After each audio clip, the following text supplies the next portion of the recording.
Hello વિદ્યાર્થી મિત્રો આજે આપણે એક નવું ચેપ્ટર સ્ટાર્ટ કરવા જઈ રહ્યા છીએ અને ચેપ્ટરનું નામ છે ત્રિકોણમિતીય વિધેયો. ધોરણ 10માં તમે ત્રિકોણમિતિ વિશે શીખીને આવ્યા જ છો. ત્યાં તમે સાઇન, કોસ, ટેન, કોટ, સેક અને કોસેક આ 6 ત્રિકોણમિતીય વિધેયના મૂલ્યો કેવી રીતે શોધાય તે શીખ્યા હતા. પરંતુ વિદ્યાર્થી મિત્રો ત્યાં એક લિમિટેશન હતી. કઈ લિમિટેશન? તો ત્યાં તમે જે પણ ખૂણો લેતા એટલે કે જે પણ એંગલ લેતા એ 0 થી 90 ડિગ્રીની વચ્ચે લેતા. બીજા શબ્દમાં કેવું તો તમે જે ત્રિકોણમિતિ શીખીને આવ્યા છો ને એ લઘુકોણ ત્રિકોણ માટે શીખીને આવ્યા છો. પરંતુ હવે કોઈ લિમિટ રહેશે નહીં. એનો મતલબ એવો થયો કે તમે -ઇન્ફિનિટીથી લઈને +ઇન્ફિનિટી સુધીનો કોઈ પણ ખૂણો લેશો તો તમને એનું ત્રિકોણમિતીય મૂલ્ય મળશે. તો વિદ્યાર્થી મિત્રો ચાલો આપણે ચેપ્ટર સ્ટાર્ટ કરીએ. તો વિદ્યાર્થી મિત્રો ત્રિકોણમિતિની વાત કરવામાં આવે અને ખૂણો શું છે એ ખબર ન હોય તો ન ચાલે ને. તો સૌપ્રથમ આપણે ખૂણાના જે પ્રકાર છે તેના વિશે શીખીશું. તો વિદ્યાર્થી મિત્રો ખૂણાના 2 પ્રકાર છે. નંબર 1 ધન ખૂણો અને નંબર 2 ઋણ ખૂણો. તો ધન ખૂણો કોને કહેવામાં આવે તે સૌપ્રથમ આપણે જોઈએ, ત્યારબાદ ઋણ ખૂણો કોને કહેવામાં આવે તે જોઈશું. તો વિદ્યાર્થી મિત્રો માની લો કે તમારી પાસે એક કિરણ છે, કિરણ ઓ એ, જેને હું પ્રારંભિક બાજુ કહું છું. શું કહું છું? પ્રારંભિક બાજુ કહું છું. અને બીજું કિરણ છે મારી પાસે કિરણ ઓ બી, જેને હું અંત્ય બાજુ કહું છું. અને ઓ શું કહેવાશે? તો એ આરંભ બિંદુ કહેવાશે, કારણ કે ઓથી સ્ટાર્ટ થાય છે ને, કિરણ ઓ એ, કિરણ ઓ બી. હવે જોજો વિદ્યાર્થી મિત્રો, હું પ્રારંભિક બાજુથી અંત્ય બાજુ તરફ ઘડિયાળના કાંટાની વિરુદ્ધ દિશામાં પરિભ્રમણ કરું. આ જે દિશા કહેવાય તે કઈ કહેવાય? તો ઘડિયાળના કાંટાની વિરુદ્ધ દિશા કહેવાય, જેને અંગ્રેજીમાં એન્ટી ક્લોકવાઇઝ ડિરેક્શન પણ કહેવામાં આવે. તો હું OA થી OB તરફ પરિભ્રમણ તો કરું જ છું, પરંતુ ઘડિયાળના કાંટાની વિરુદ્ધ દિશામાં કરું છું, એટલે કે એન્ટી ક્લોકવાઇઝ ડિરેક્શનમાં કરું છું. તો હું જે પરિભ્રમણ કરીશ ને તે પરિભ્રમણના અંતે મને જે ખૂણો મળશે એ કેવો મળશે? તો એ ધન ખૂણો મળશે. એટલે હંમેશા યાદ રાખજો કે આપણે ઘડિયાળના કાંટાની વિરુદ્ધ દિશામાં પરિભ્રમણ કરીએ, એટલે કે એન્ટી ક્લોકવાઇઝ ડિરેક્શનમાં પરિભ્રમણ કરીએ તો જે પણ એંગલ મળે તે હંમેશા કેવો મળશે? ધન મળશે. એટલા માટે આ ખૂણો શું કહેવાશે? ધન ખૂણો કહેવાશે. યાદ રહ્યું ને? એન્ટી ક્લોકવાઇઝ ડિરેક્શનમાં જો તમે પરિભ્રમણ કરો, આ રીતે બતાવ્યું છે તે પ્રમાણે, તો જે પણ ખૂણો મળશે તે કેવો મળશે? પોઝિટિવ, એટલે કે ધન ખૂણો મળશે. હવે આપણે ઋણ ખૂણાની વાત કરીએ. તો વિદ્યાર્થી મિત્રો તમે પ્રારંભિક બાજુ OA થી અંત્ય બાજુ OB તરફ ઘડિયાળના કાંટાની દિશામાં પરિભ્રમણ કરો. એટલે પહેલાં શું હતું? ઉપરની તરફ પરિભ્રમણ કરીએ. ઉપરની તરફ એટલે ઘડિયાળના કાંટાની વિરુદ્ધ દિશામાં. અહીં શું થશે? તો નીચેની તરફ, એટલે કે ઘડિયાળના કાંટાની દિશામાં તમે પરિભ્રમણ કરશો તો પરિભ્રમણના અંતે તમને જે ખૂણો મળશે એ કેવો મળશે? તો એ જે ખૂણો મળશે એ ઋણ ખૂણો મળશે. એટલે જ્યારે પણ ક્લોકવાઇઝ ડિરેક્શનમાં પરિભ્રમણ કરવામાં આવે ત્યારે તમને જે પણ ખૂણો મળે તે હંમેશા કેવો મળે? નેગેટિવ. એટલે એન્ટી ક્લોકવાઇઝ ડિરેક્શનમાં પરિભ્રમણ કરો તો પોઝિટિવ ખૂણો મળે, અને ક્લોકવાઇઝ ડિરેક્શનમાં એટલે કે ઘડિયાળના કાંટાની ડિરેક્શનમાં તમે પરિભ્રમણ કરો તો જે પણ ખૂણો મળશે એ તમને નેગેટિવ મળશે, એટલે કે ઋણ ખૂણો મળશે. પોઝિટિવ ખૂણો ક્યારે મળે? તો ઘડિયાળના કાંટાની વિરુદ્ધ દિશામાં પરિભ્રમણ કરો, એટલે કે ઉપરની તરફ પરિભ્રમણ કરો તો તમને ધન ખૂણો મળે, અને ઘડિયાળના કાંટાની દિશામાં એટલે કે નીચેની તરફ પરિભ્રમણ કરો, જો અહીં એરોથી દર્શાવ્યું છે નીચેની તરફ, તો જે ખૂણો મળે તે કેવો મળે? ઋણ ખૂણો. તો ખ્યાલ આવી ગયો ને દરેકને ધન ખૂણો કોને કહેવાય અને ઋણ ખૂણો કોને કહેવાય તે? વિદ્યાર્થી મિત્રો હવે આપણે ખૂણા માપવા માટેના એકમો જોઈશું. તો ખૂણા માપવા માટેના 2 એકમો છે વિદ્યાર્થી મિત્રો. એક તો અંશ માપ અને બીજું છે રેડિયન માપ. ખ્યાલ આવી ગયો ને? ખૂણા માપવા માટે 2 એકમો આવે.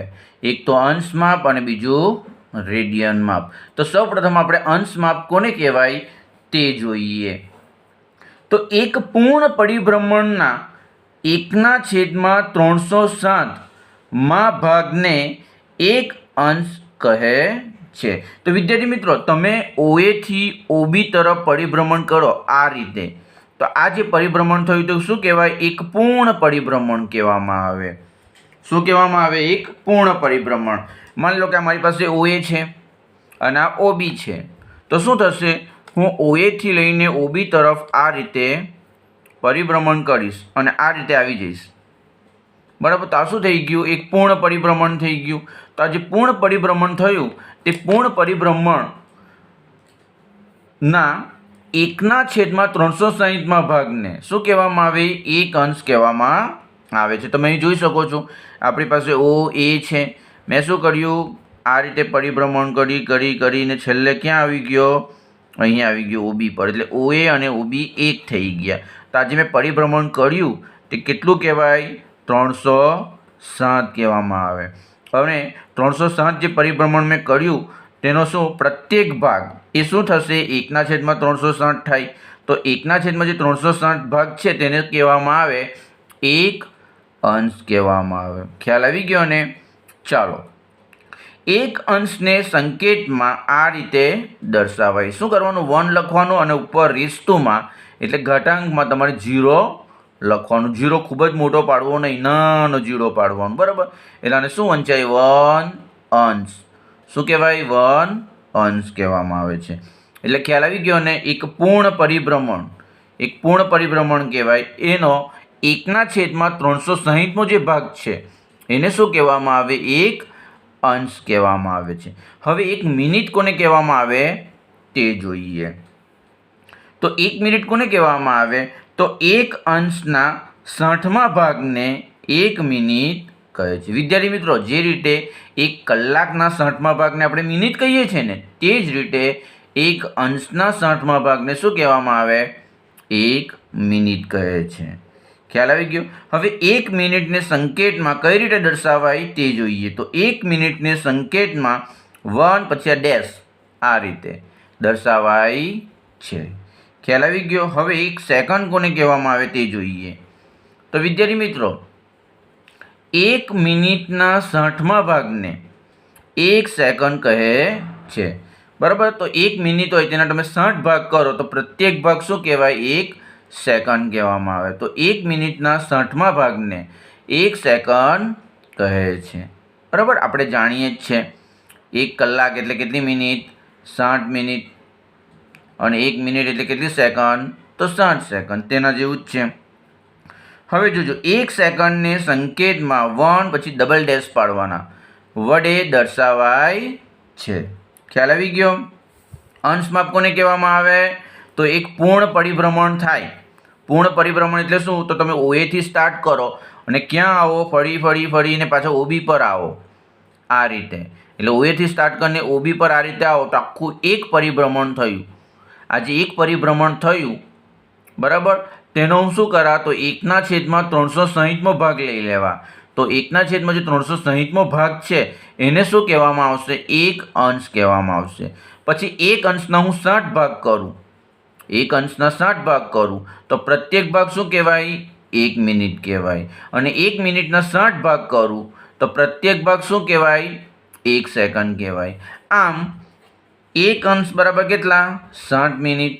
અને 1 મિનિટ બરાબર કેટલા? 60 સેકન્ડ. આપણે જાણીએ છીએ 1 કલાક બરાબર 7 મિનિટ અને 1 મિનિટ બરાબર 60 સેકન્ડ.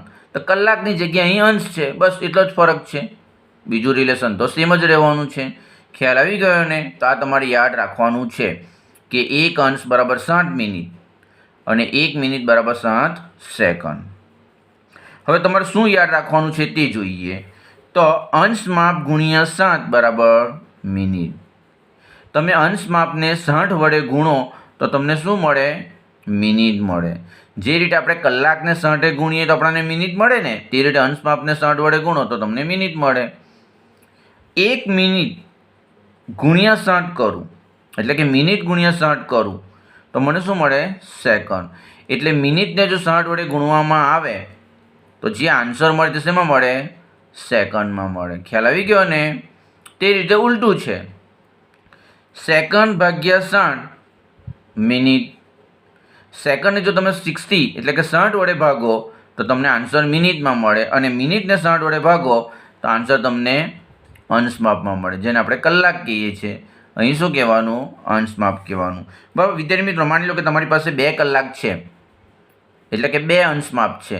તો 2 અંશમાપને મારે મિનિટમાં ફેરવવું હોય તો હું શું કરવાનું? 2 ગુણ્યા 7 એટલે 120 મિનિટ. માની લો કે મારી પાસે 3 મિનિટ છે, મારે એને સેકન્ડમાં ફેરવવું છે, તો 3 ગુણ્યા 60 એટલે 180 સેકન્ડ. માની લો કે મારી પાસે 120 સેકન્ડ છે, મારે મિનિટમાં ફેરવવું છે, તો 120 ભાગ્યા 60 કરો તો કેટલા આવે? 2. તો 2 મિનિટ થઈ ગયા. માની લો કે મારી પાસે 180 મિનિટ છે, બરાબર. તો 180 મિનિટ છે એનું 60 ભાગું તો 3, તો શું થઈ જાય? 3 અંશ થઈ જાય, જેને આપણે કલાક કહીએ છીએ. આમાં શું કહેવાનું? અંશમાપ કહેવાનું. તો ખ્યાલ આવી ગયો ને દરેક જણને? તો વિદ્યાર્થી મિત્રો, આજના ટોપિકમાં આપણે શું શીખ્યા? તો ખૂણાના 2 પ્રકાર છે, એક ધન ખૂણો, એક ઋણ ખૂણો. જો તમે ઘડિયાળના કાંટાની વિરુદ્ધ દિશામાં પરિભ્રમણ કરો તો જે ખૂણો મળે તે ધન ખૂણો કહેવામાં આવે, અને તમે ઘડિયાળના કાંટાની દિશામાં પરિભ્રમણ કરો તો જે ખૂણો મળે તે ઋણ ખૂણો મળે છે. ધન ખૂણો ક્યારે મળે? તો એન્ટી ક્લોક ડિરેક્શનમાં, એટલે કે ઘડિયાળના કાંટાની વિરુદ્ધ દિશામાં પરિભ્રમણ કરો તો ધન ખૂણો મળે. ઋણ ખૂણો ક્યારે મળે? તો ઘડિયાળના કાંટાની દિશામાં પરિભ્રમણ કરો, એટલે કે ક્લોકવાઇઝ ડિરેક્શનમાં પરિભ્રમણ કરો તો ઋણ ખૂણો મળે. ત્યારબાદ આપણે અંશમાપ જોયું. અંશમાપ કોને કહેવામાં આવે? તો એક પૂર્ણ પરિભ્રમણના 1/360 ભાગને એક અંશ કહે છે. તેને સંકેતમાં આ રીતે લખાય, 1 અંશ. બરાબર, 1 પછી ⁻0 પાડી દો, નાનો 0 પાડવાનું. ત્યારબાદ 1 મિનિટ કોને કહેવામાં આવે? તો 1 અંશના 60મા ભાગને 1 મિનિટ કહે છે, અને 1 મિનિટના 60મા ભાગને શું કહેવામાં આવે? 1 સેકન્ડ કહે છે. પછી એની વચ્ચેનું રિલેશન, તો 1 અંશ બરાબર 7 મિનિટ અને 1 મિનિટ બરાબર 60 સેકન્ડ. અંશમાપને 60 ગુણીએ તો મિનિટ મળે, મિનિટને 60 ગુણો તો સેકન્ડ મળે, સેકન્ડને 60 ભાગો તો મિનિટ મળે, અને મિનિટને 60 ભાગો તો અંશમાપ મળે. ખ્યાલ આવી ગયો ને દરેક જણને? વિદ્યાર્થી મિત્રો, અહીં તમને કેટલાક અંશમાપ આપવામાં આવ્યા છે. આ અંશમાપને આપણે આકૃતિ દ્વારા દર્શાવવાનું છે. સૌપ્રથમ શું જોઈએ? તો 360 ડિગ્રી પ્લસ છે. પ્લસ છે એટલે પરિભ્રમણ ઘડિયાળના કાંટાની વિરુદ્ધ દિશામાં કરવાનું, અને નેગેટિવ ખૂણો હોય તો ઘડિયાળના કાંટાની દિશામાં પરિભ્રમણ કરવાનું. ખબર છે ને? ચાલો તો નંબર 1 જોઈએ. 360 ડિગ્રી પ્લસ છે એટલે શું થશે વિદ્યાર્થી મિત્રો? અને મારે આકૃતિ દ્વારા દર્શાવવું હોય તો OA. હવે હું સંપૂર્ણ પરિભ્રમણ કરીશ, એક પૂર્ણ પરિભ્રમણ કરીશ, તો જે એંગલ મળશે તે કેટલો મળશે? 360 ડિગ્રી મળશે. એટલે હું અહીંથી પરિભ્રમણ કરીને ઘડિયાળના કાંટાની વિરુદ્ધ દિશામાં પરિભ્રમણ કરીને ફરીથી OA પર જ આવી જઈશ, એટલે કે OA અને OB એક થઈ જાય આ રીતે. તો એક પૂર્ણ પરિભ્રમણ થયું, એટલે કેટલા અંશ? 360 ડિગ્રી. પ્લસ છે એટલે પરિભ્રમણની દિશા કઈ રાખવાની તમારે? ઘડિયાળના કાંટાની વિરુદ્ધ દિશામાં, આ રીતે. ખ્યાલ આવી ગયો? ચાલો ત્યારબાદ 180 ડિગ્રી જોઈએ. પ્લસ છે એટલે ઘડિયાળના કાંટાની વિરુદ્ધ દિશામાં પરિભ્રમણ કરવાનું. તો વિદ્યાર્થી મિત્રો, આ OA છે. હું પરિભ્રમણ કરીને અહીં આવીશ ત્યારે આની વચ્ચેનો જે એંગલ બનશે તે કેટલો બનશે? 180 ડિગ્રી બનશે. ડિગ્રી મીન્સ અંશમાપ. તો OA અને OB આ રીતે વિરુદ્ધ કિરણ બની જાય તો એની વચ્ચેનો જે એંગલ બને તે કેટલો બને? 180 ડિગ્રી. માની લો કે OA અહીં હોય તો, સોરી OB અહીં હોય તો OA અને OB વચ્ચેનો એંગલ કેટલો થાય? 90 થઈ જાય. ખબર છે ને? પરંતુ OB તો આ સાઈડ છે, એટલે આ વચ્ચેનો જે એંગલ બનશે તે કેટલો? 180 ડિગ્રી બનશે. ચાલો ત્યારબાદ આપણે જોઈએ 270 ડિગ્રી. બરાબર, 270 અંશમાપ, જેને આપણે ડિગ્રી કહીએ છીએ. તો 270 બનાવવાનું છે, એટલે 270 એટલે 90 ગુણ્યા 3 કરીએ તો 270 થાય. બરાબર, એટલે કઈ રીતે થશે તે જોઈએ. તો આ રીતે વિદ્યાર્થી મિત્રો, આટલો એંગલ કેટલો થાય? ઉપરની તરફ OB હોય તો 90, OB આ સાઈડ આવી જાય તો કેટલો થઈ જાય? 180, અને ફરીથી અહીં આવી જાય ફરીથી 90, એટલે આ 90 અને આ 90 એટલે કેટલા થઈ જાય? 270. એટલે આટલો જ એંગલ બનવાનો એટલે કેટલો થવાનો 270 ડિગ્રી બની જાય. માની લો કે તમારો ઓબી ફરીથી અહીંયા આવી ગયો તો પછી 360 ડિગ્રી બની જાય. તમારો ઓબી ઉપર હોય તો 90 ડિગ્રી, તમારો ઓબી આ સાઈડ હોય તો 180 અને તમારો ઓબી ફરીથી અહીંયા આવી ગયો એટલે 270 ડિગ્રી. હવે ઘડિયાળના કાંટાની વિરુદ્ધ દિશામાં પરિભ્રમણ કરવાનું, કારણ કે એંગલ કેવો છે? ધન છે. ચાલો ત્યારબાદ હવે નેગેટિવમાં આવશે -30 ડિગ્રી. તો વિદ્યાર્થી મિત્રો માઇનસ છે એટલે ઘડિયાળના કાંટાની દિશામાં પરિભ્રમણ કરવાનું. એટલે આ તમારો OA બરાબર, અને OB તમારો ઘડિયાળના કાંટાની દિશામાં, એટલે આટલું પરિભ્રમણ કરીએ તો એપ્રોક્સિમેટ -30 ડિગ્રી થાય. આ જ OB માની લો કે આ સાઈડ હટે તો કેટલો એંગલ આવતે? આ સાઈડ હટે તો પછી +30 ડિગ્રી આવતે, કારણ કે ઘડિયાળના કાંટાની વિરુદ્ધ દિશામાં પરિભ્રમણ થયું ને એટલા માટે. અહીં ઘડિયાળના કાંટાની દિશામાં પરિભ્રમણ થયું છે એટલે આ -30 ડિગ્રી. એપ્રોક્સિમેટ માપવાની જરૂર નથી કે આ 30 થાય કે ન, બરાબર. એપ્રોક્સિમેટ લખી દો ને, આપણને ખબર છે આ 90 છે, આ 60 થાય, આ 45 થાય તો આ 30 થાય. એપ્રોક્સિમેટ અહીં લખી દેવાનું, બરાબર. એક્ઝેક્ટ માપવાની કોઈ જરૂર નથી, ખાલી સમજવા માટે છે. ચાલો ત્યારબાદ આપણે -420 એ જોઈએ. તો -420માં શું થાય વિદ્યાર્થી મિત્રો તે આપણે જોવાનું છે. માઇનસ છે એટલે ઘડિયાળના કાંટાની દિશામાં પરિભ્રમણ કરવાનું. હવે જોજો વિદ્યાર્થી મિત્રો, ઘડિયાળના કાંટાની દિશામાં પરિભ્રમણ કરા તો આ રીતે હું ઘડિયાળના કાંટાની દિશામાં પરિભ્રમણ કરું, માઇનસ છે એટલે, તો એક પૂર્ણ પરિભ્રમણ કેટલું થઈ જશે? 360 થઈ જશે, બરાબર. એક પૂર્ણ પરિભ્રમણ કેટલું થઈ જાય? 360 ડિગ્રી થઈ જશે. આ 360માં બીજા 60 એડ કરી દેમ તો 420 થઈ જશે. એટલે ફરીથી આગળ થોડુંક આવ્યું, જોયું? અહીંથી સ્ટાર્ટ કર્યું તો 360 થઈ ગયા, -360, એમાં ફરીથી -60 એડ કર્યા એટલે કે બાદ કર્યા તો અહીંયા આવી ગયા. તો એ કેટલા થઈ જવાના? -420. તો આ થઈ જવાનું -420 એંગલ, બરાબર. માઇનસ એટલા માટે કારણ કે આપણે ઘડિયાળના કાંટાની દિશામાં પરિભ્રમણ કરીએ છીએ, અને ઘડિયાળના કાંટાની દિશામાં પરિભ્રમણ કરીએ તો નેગેટિવ આવે. હવે આપણે જોઈએ -180. તો વિદ્યાર્થી મિત્રો +180માં શું આવતું હતું? આ રીતે પરિભ્રમણ કરતા હતા, જુઓ, ઘડિયાળના કાંટાની વિરુદ્ધ દિશામાં પરિભ્રમણ કરતા હતા 180માં, બરાબર. તો -180માં શું થશે? તો આ રીતે ઘડિયાળના કાંટાની દિશામાં પરિભ્રમણ કરવું પડશે. એટલે એરો મહત્વનો છે, અહીં નેગેટિવ છે એટલે -180 ઘડિયાળના કાંટાની દિશામાં પરિભ્રમણ કરો. એટલે આ જે OA અને OB વચ્ચેનો એંગલ છે તે આ રીતે માપવાનો છે આપણે નીચેની તરફથી, એટલે -180. ચાલો -360 જોઈએ. તો જોજો +360 ડિગ્રીમાં શું થાય? તો +3 એટલે એક પૂર્ણ પરિભ્રમણ કર્યું OA થી OB સુધીનું, પરંતુ જે પરિભ્રમણ કર્યું તે ઘડિયાળના કાંટાની વિરુદ્ધ દિશામાં કર્યું એટલા માટે પ્લસ છે. જો આ જ પરિભ્રમણ હું ઘડિયાળના કાંટાની દિશામાં કરતે તો -360 થઈ જતે. એટલે અહીં જોઈ શકો છો, જે આપણે પરિભ્રમણ કરીએ છીએ આ રીતે તે ઘડિયાળના કાંટાની દિશામાં કરીએ છીએ. એટલે પૂર્ણ પરિભ્રમણ એટલે 360 ડિગ્રી, પરંતુ ઘડિયાળના કાંટાની દિશામાં પરિભ્રમણ કર્યું આ રીતે એટલે -360 ડિગ્રી. તો આ રીતે આપણે એંગલને દર્શાવી શકીએ. ખ્યાલ આવી ગયો ને વિદ્યાર્થી મિત્રો? ખૂણા માપવા માટેના બે એકમો છે, જેમાંથી એક છે અંશ માપ અને બીજું છે રેડિયન માપ.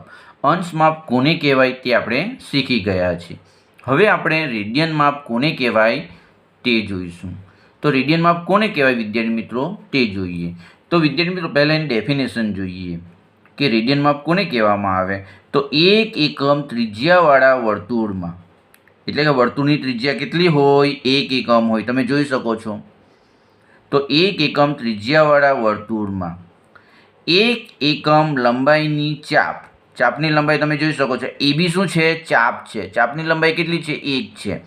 વર્તુળની ત્રિજ્યા પણ 1 છે અને ચાપની લંબાઈ પણ કેટલી છે? 1 છે. વિદ્યાર્થી મિત્રો જ્યારે વર્તુળની લંબાઈ જ્યારે વર્તુળના ચાપની લંબાઈ અને વર્તુળની ત્રિજ્યા બંને સમાન હોય, બરાબર, બંને સમાન હોય ત્યારે કેન્દ્ર આગળ જે ખૂણો બને ને તેને 1 રેડિયન કહેવામાં આવે. એટલે ડેફિનેશન કંઈક આ પ્રમાણે થશે: 1 એકમ ત્રિજ્યાવાળા વર્તુળમાં 1 લંબાઈની ચાપે કેન્દ્ર આગળ બનાવેલા ખૂણાના માપને 1 રેડિયન કહે છે. એટલે વર્તુળની ત્રિજ્યા 1 છે, ચાપની લંબાઈ પણ 1 છે, તો કેન્દ્ર આગળ જે ખૂણો બનશે તે કેટલો બનશે? 1 રેડિયન બનશે. માની લો કે વર્તુળની ત્રિજ્યા 2 એકમ છે અને ચાપની લંબાઈ પણ 2 એકમ છે, તો કેટલો બનશે? તો પણ 1 રેડિયન બનશે. માની લો કે વર્તુળની ત્રિજ્યા 10 એકમ છે અને ચાપની લંબાઈ પણ 10 એકમ છે, તો કેટલા રેડિયન બનશે? 1 રેડિયન બનશે. એટલે ટૂંકમાં તમે એવું કહી શકો વિદ્યાર્થી મિત્રો કે વર્તુળની ત્રિજ્યા r હોય અને ચાપની લંબાઈ પણ r હોય, એટલે કે બંને સેમ હોય, સરખા હોય, તો કેન્દ્ર આગળ જે પણ ખૂણો બને તે કેટલો બને? 1 રેડિયન બને. એટલે ચાપની લંબાઈ ઇક્વલ ટુ વર્તુળની ત્રિજ્યા, તો કેન્દ્ર આગળ બનતો ખૂણો કેટલો થઈ જાય? 1 રેડિયન થાય. હવે વિદ્યાર્થી મિત્રો જોજો, બરાબર ધ્યાનથી સાંભળજો. માની લો કે વર્તુળની ત્રિજ્યા તો 1 એકમ છે, વર્તુળની ત્રિજ્યા 1 એકમ છે, પરંતુ ચાપની લંબાઈ 1 નહીં 2 એકમ છે. જો ચાપની લંબાઈ 2 એકમ હોય તો કેટલા રેડિયન બનશે? 2 રેડિયન. વર્તુળની ત્રિજ્યા 1 એકમ હોય અને ચાપની લંબાઈ 3 એકમ હોય તો કેટલા રેડિયન બને? 3 રેડિયન બને. વર્તુળની ત્રિજ્યા 1 એકમ હોય અને ચાપની લંબાઈ 10 એકમ હોય તો કેટલા રેડિયન બને? 10 રેડિયન બને. વર્તુળની લંબાઈ 1 એકમ હોય અને ચાપની લંબાઈ માની લો કે 25 હોય તો કેટલા રેડિયન બને? 25 રેડિયન બને. એટલે વર્તુળની ત્રિજ્યા 1 રાખવામાં આવે અને ચાપની લંબાઈ બદલ્યા કરવામાં આવે, તો જેટલી પણ તમે બદલો તેટલા રેડિયન તમને મળે. તો 1 રેડિયન ક્યારે મળે? તો ચાપની લંબાઈ અને વર્તુળની ત્રિજ્યા સરખી હોય તો 1 રેડિયન મળે. વર્તુળની ત્રિજ્યા 1 હોય અને ચાપની લંબાઈ 1, 2, 3, 4 ગમે તેટલા હોય તો તેટલા રેડિયન તમને મળે. ખ્યાલ આવી ગયો ને? હવે વિદ્યાર્થી મિત્રો આગળ જોઈએ. વિદ્યાર્થી મિત્રો, હું એક પૂર્ણ પરિભ્રમણ કરું. જોજો, વર્તુળની ત્રિજ્યા હું 1 જ એકમ રાખું છું. વર્તુળની ત્રિજ્યા કેટલી રાખું છું? 1 એકમ રાખું છું. હવે હું શું કરીશ? ચાપની લંબાઈ AB છે ને, તે હું કેવી રીતે કરીશ તે જોજો. AB કઈ રીતે બદલું તે. AB, આ B ફરીને પાછો A પર જ આવી જાય. એટલે હું એક પૂર્ણ પરિભ્રમણ કરું તો B ક્યાં આવી જશે? A આગળ આવી જશે. હવે હું એક પૂર્ણ પરિભ્રમણ કરું તો ચાપની લંબાઈ કેટલી થઈ જાય? તો ચાપની લંબાઈ વર્તુળના પરિઘ બરાબર થઈ જાય અને વર્તુળનો પરિઘ એટલે 2πr. એટલે એક પૂર્ણ પરિભ્રમણ કરવામાં આવે તો ચાપની લંબાઈ થાય 2πr, પરંતુ r કેટલો છે? 1. એટલે આપણે એવું કહી શકીએ એટલે કે એક પૂર્ણ પરિભ્રમણ બરાબર વર્તુળનો પરિઘ. બરાબર ને? એક પૂર્ણ પરિભ્રમણ કરું બરાબર તો શું થઈ જશે? ચાપની લંબાઈ એ વર્તુળના પરિઘ બરાબર થઈ જશે અને વર્તુળનો પરિઘ શું થાય? તો 2πr, પરંતુ r તો 1 છે એટલે 2π. હવે જોજો વિદ્યાર્થી મિત્રો, ત્રિજ્યા 1 એકમ હોય, ચાપની લંબાઈ 1 હોય તો કેટલા રેડિયન? 1 રેડિયન. ત્રિજ્યા 1 હોય, ચાપની લંબાઈ 10 હોય તો કેટલા? 10 રેડિયન. ત્રિજ્યા 1 છે અને ચાપની લંબાઈ શું થઈ? એક પૂર્ણ પરિભ્રમણ કર્યું તો 2π, તો કેટલા રેડિયન બની જાય? 2π. એટલે આપણે એવું કહી શકીએ કે એક પૂર્ણ પરિભ્રમણ કરવામાં આવે તો ચાપની લંબાઈ થઈ જાય 2π અને ચાપની લંબાઈ 2π થાય તો કેટલા રેડિયન બને? 2π રેડિયન બને કેન્દ્ર આગળ. બરાબર? એટલે પૂર્ણ પરિભ્રમણ બરાબર 2π રેડિયન થશે.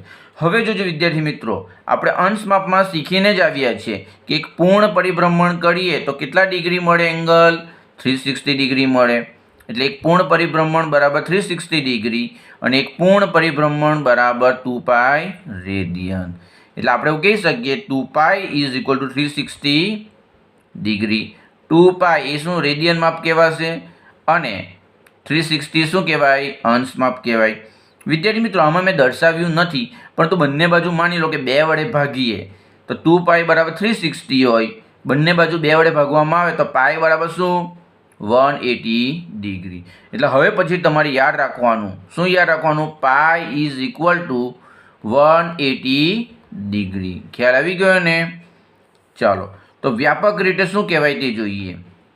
તો r ત્રિજ્યાવાળા વર્તુળમાં r લંબાઈના ચાપ દ્વારા કેન્દ્ર આગળ બનતા ખૂણાનું માપ કેટલું થાય? 1 રેડિયન થાય.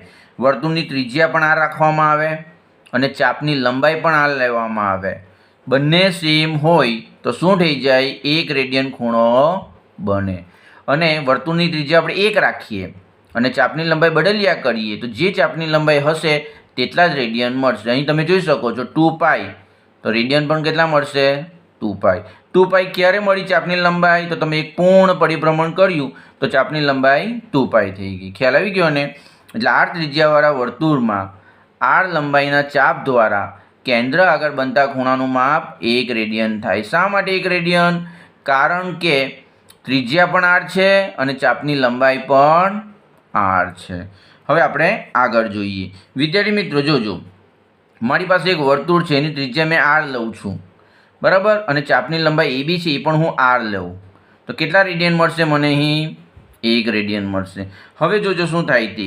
ચાપની લંબાઈ r હોય, બરાબર, તો રેડિયન માપ કેટલું થાય? 1 થાય. હવે હું શું કરીશ? ચાપની લંબાઈ r ના સ્થાને હું l લઈ લઉં. તો ચાપની લંબાઈ l લેવામાં આવે તો રેડિયન માપ કેટલા થાય? તો આપણે સાદુરૂપ આપીએ તો રેડિયન માપ બરાબર l ગુણ્યા 1/r. એટલે ધેરફોર રેડિયન માપને હવેથી આપણે થીટા કહીશું. તો થીટા બરાબર શું થઈ જાય? l/r, જે વર્તુળની ત્રિજ્યા, ચાપની લંબાઈ અને રેડિયન માપ વચ્ચે સંબંધ દર્શાવતું સૂત્ર છે. એટલે હવે તમને રેડિયન માપ જોઈતા હોય તો આના પરથી મળી જાય. જો ચાપની લંબાઈ માની લો કે 10 છે, ત્રિજ્યા પણ 10 છે. ચાપની લંબાઈ 10 છે, ત્રિજ્યા પણ 10 છે, તો કેટલા રેડિયન થઈ જશે? 10/10, એટલે 1 રેડિયન થઈ ગયા, બરાબર. ચાપની લંબાઈ માની લો કે 2π છે અને ત્રિજ્યા 1 છે. ચાપની લંબાઈ 2π છે અને ત્રિજ્યા 1 છે, તો રેડિયન કેટલા થવાના? 2π/1 એટલે 2π. અને 2π ચાપની લંબાઈ ક્યારે આવે? તો એક પૂર્ણ પરિભ્રમણના અંતે જ આવે. એક પૂર્ણ પરિભ્રમણ કરો તો જ ચાપની લંબાઈ કેટલી થઈ જાય? 2π થઈ જાય, બરાબર. ત્રિજ્યા 1 છે એટલા માટે, એટલે 2π/1 એટલે 2π. તો આ સંબંધની આપણને આગળ જતાં ખૂબ જ જરૂર પડવાની છે દાખલા ગણવા માટે, એટલે બરાબર યાદ રાખજો. શું? થીટા બરાબર l/r, જ્યાં l શું છે? ચાપની લંબાઈ. આ જે AB છે ને એ શું કહેવાય? ચાપની લંબાઈ કહેવાય, બરાબર. ત્યારબાદ r એટલે શું? તે વર્તુળની ત્રિજ્યા, તો તમે જાણો જ છો. અને થીટા શું દર્શાવે? તો રેડિયન માપ દર્શાવે, બરાબર. આ જે ફોર્મ્યુલા છે તેમાં થીટા શું છે? રેડિયન છે. કેટલો તે તમારે શોધવાનું. ખ્યાલ આવી ગયો ને? વિદ્યાર્થી મિત્રો, એક ખૂબ જ અગત્યની બાબત છે જે તમારે યાદ રાખવાની છે. શું? x અંશને સંકેતમાં x અંશ વડે દર્શાવાય છે. દાખલા તરીકે 30 અંશ હોય તો 30 લખવાના, (0). 25 અંશ હોય તો 25 લખવાનો ઉપર, આ રીતે 0 લખવાનું. બહુ નાનો 0 પાડવાનો, મેં તમને કીધું જ છે, બરાબર. 40 અંશ હોય તો તેને શું લખવાનું? આ રીતે 40 અને ઉપર 0 લખવાનું. વડે દર્શાવાય છે. તો અંશ માપને દર્શાવવાની આ એક રીત છે. x એટલા માટે લખ્યા કે x તરીકે કોઈ પણ સંખ્યા હોઈ શકે. હવે x રેડિયન માપ હોય તો x રેડિયન માપને સંકેતમાં માત્ર તમે x લખો તો બી ચાલે. ફક્ત x લખ્યા તો તમારે સમજી જવાનું કે x રેડિયન. કેટલાક લોકો x⁻R આ રીતે પણ x રેડિયનને દર્શાવે છે, અને કેટલાક લોકો x⁻C આ રીતે પણ x રેડિયનને દર્શાવે છે. તો રેડિયન માપને તમે કેટલી રીતે દર્શાવી શકો? 3 રીતે દર્શાવી શકો. જ્યારે અંશ માપને આ રીતે દર્શાવી. એટલે વિદ્યાર્થી મિત્રો, માની લો કે તમારી પાસે 5 છે. કેટલા? 5. તો એ રેડિયન કહેવાશે કે અંશ કહેવાશે? તો એ રેડિયન કહેવાશે, બરાબર. અંશ ક્યારે કહેવાય? તો (0) હોય ને તો જ અંશ કહેવાય, અધરવાઇઝ અંશ કહેવાય નહીં. તમે અત્યાર સુધી જેટલી પણ સંખ્યાઓ લખી છે એ બધી કેવી છે? રેડિયન માપ જ છે, કારણ કે ત્યાં તમે અંશ લખતા નહીં, બરાબર. 5, 10, 15, 20, 25, 35 આ બધું શું છે? તો એ રેડિયન માપ છે. ખ્યાલ આવી ગયો? હવે અંશ માપ અને રેડિયન માપ વચ્ચેનો સંબંધ કઈ રીતે દર્શાવાય તે જોઈએ. તો વિદ્યાર્થી મિત્રો જોજો, અંશ માપ ભાગ્યા રેડિયન માપ કરો તમે તો = 180/π. આ અંશ માપ અને રેડિયન માપ વચ્ચેનો સંબંધ છે. જો તમને અંશ માપ આપવામાં આવે તો અંશ માપ મૂકી દો તો તમને રેડિયન માપ મળી જાય. તમને રેડિયન માપ આપવામાં આવે તો રેડિયન માપ મૂકી દો તો તમને અંશ માપ મળી જાય. માની લો કે મારી પાસે રેડિયન માપ એક્સ છે, રેડિયન માપ કેટલા છે? એક્સ છે, અને મારે અંશ માપમાં ફેરવવું છે. તો એક્સ અંશ બરાબર શું થશે? તો એક્સ ગુણ્યા આમાં આપણે મૂકી દઈએ, તો આની અંદર આપણે કિંમત મૂકી દઈએ તો શું થઈ જશે વિદ્યાર્થી મિત્રો? તો એક્સ ગુણ્યા પાઈના છેદમાં 180 રેડિયન. સી એટલે રેડિયન દર્શાવે. એટલે એક્સ અંશને મારે રેડિયનમાં ફેરવવું હોય તો મારે શું કરવાનું? જે એક્સ અંશ છે ને એટલે એક્સને આની અંદર મૂકી દેવાનું.